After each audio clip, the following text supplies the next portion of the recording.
Okay, this is a true story. I swear to God, this is totally true. I am not a word of this is exaggerated. A very dear friend of mine, now sadly deceased, called Pat Levy, was an actress in Fair City, which is where I knew her, and she played the kind of lovable shopkeeper that would dole out salt of the earth wisdom from under her hairnet in the corner shop. And she loved her few fags and she loved a few gin and tonics. But anyway, she was a brilliant, brilliant actress, and years ago, she got cast in a production of Big Maggie at the Abbey, playing the lead. And her costume was this long, matted grey wig all the way down to her bum, and a very, very tight corset and a kind of 1940s house coat. But anyway, this particular Saturday, she had 2 shows at the Abbey, a matinee and a night show, and was wrecked after it. And all she wanted to do was get back to her dressing room, get out of the corset that was driving her mad, that she'd been in all day, have a fag and a gin and tonic in that order.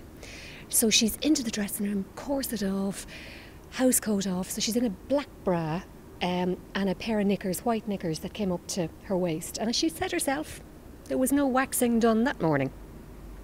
Anyway, she's there with her cigarette here, gin and tonic in the other hand, all relaxed, with the long grey wig still on her. And there's a knock on the dressing room door, and it's the Abbey front of house manager, who at the time was a lovely lady called Lily Shanley.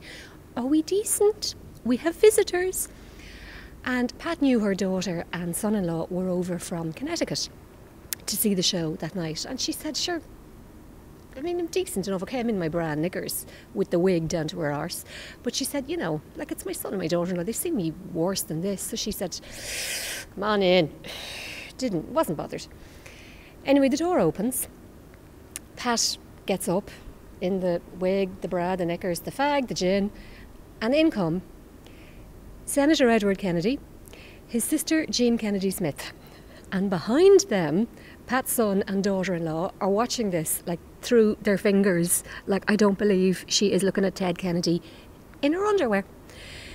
And Pat said Ted Kennedy was absolutely unbelievable. He looked her in the eye, he completely ignored the fact that she was semi-naked, thanked her on her performance, absolute eye contact, and the same with Jean Kennedy Smith, thorough lady, just thank you for your performance. We really thoroughly enjoyed that. It was really great. And afterwards she just cracked up, as I did when I heard the story. But it is, on my life, 100% true.